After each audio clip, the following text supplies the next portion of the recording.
Ayan, so welcome back dito sa Toy TV Sports sa De Enrica YouTube channel. Well, mabilis ang reaction lamang po, no?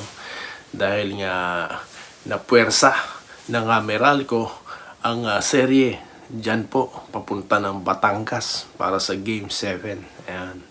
Well, pag-usapan po natin yan, mabilisan, no? Unang-una sa lahat, maraming salamat po sa inyong panonood, ano po, dyan po, sa iba't ibang panig ng lugar kung nasan man kayo. Okay. Quick reaction. Well, yun na nga. At napuwersa po ng Game 7 ang serye.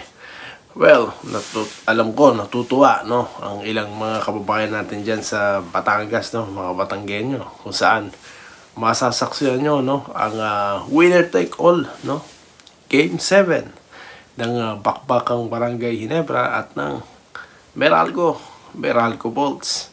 At yun na nga, winner take all. Kung sino ang manalo dyan, sila ang makakakuha ng ticket papunta sa finals kung saan makakabangga nila ang San Miguel Beermen na pinangungunahan ni Bastos ni Junmar Pajardo at ni Terence Romeo. Joke lang, ha.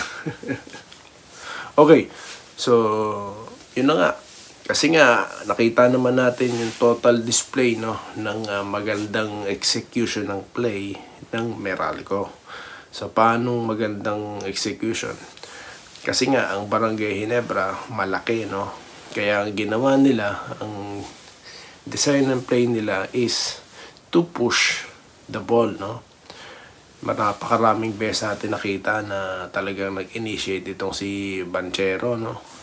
Ng fast break. Transition offense talaga sila, no? At any point, talagang doon nila dinadaling Ginebra. However, ang Ginebra naman po, mabilis din naman ang kanilang reaction, no? Yung kanilang transition defense, no? Yun nga lang talagang most of the time, yun talaga ang nakakaluso talaga, yung fast breaks nitong Meralco.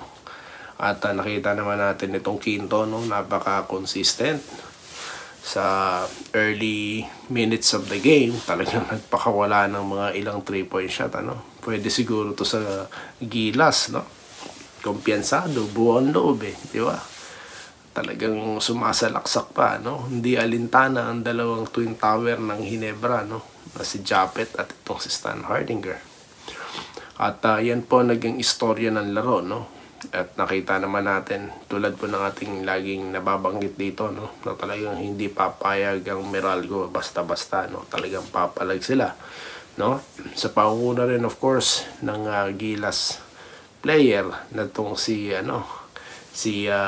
Chris Newsome, ano?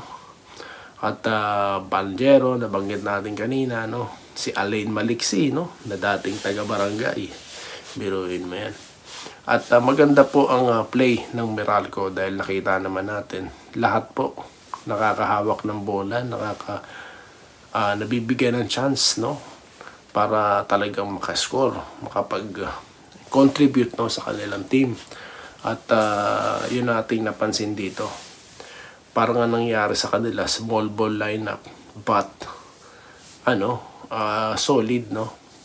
Hindi natin basta masabing small ball dahil si Bates is 6'8", 6'9", di ba? Si Almasan. Magandang depensa ang kanyang bagamat siya na foul trouble, no? Pero yun na nga.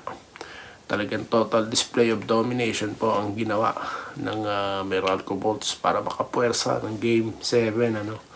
In the other hand naman, sa Barangay Ginebra, nakita naman natin talaga na sa early minutes of the game, no? Talagang pwersado ang dalawang malaki nila at yan na po ang ating napansin. Si Stan Hardinger, nakailang piso, no? Pero hindi siya tumigil. Talagang inaatake niya pa rin po ang baseline, ang ilalim, no?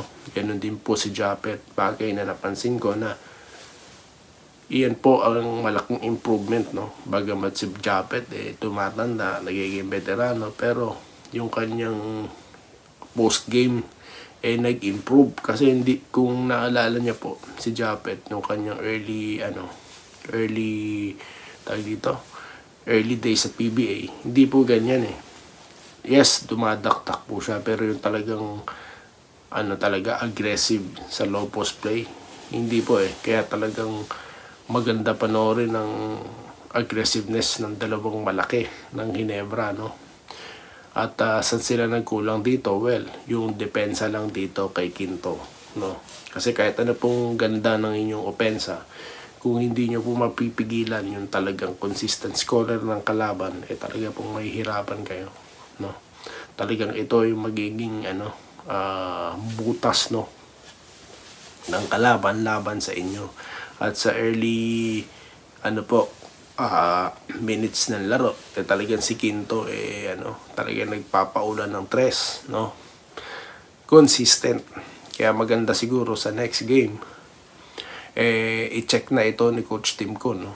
Bagamat nabanggit po natin, no, sinabi natin sa ating mga contents na Ginebra, no? Pero basketball pa rin po talaga to, no? At sinabi ko naman sa inyo na talagang hindi papayag ang Meralco basta-basta lalaban. Papalag talaga sila. At okay lang, no? Kahit naman mapuwersa sa Game 7, Ginebra pa rin naman ang mananalo. Pinapasarap lang ng Ginebra yung laban. Palusot no? So yun na nga, maganda, at least magandang laban pang ating napapanood. Hindi tambakan, diktikan, At maganda pong tignan natin ang magiging adjustments sa play, no? Sa depensa particularly ng Barangay Ginebra, no? Paano nila pipigilan, no, yung transition offense ng Meralco, kung paano nila babantayan, no, yung mga heroes ng kalaban, no? Ito nga si Quinto, sila Maliksi, no? At itong sila Panjero. So marami silang babantayan dito.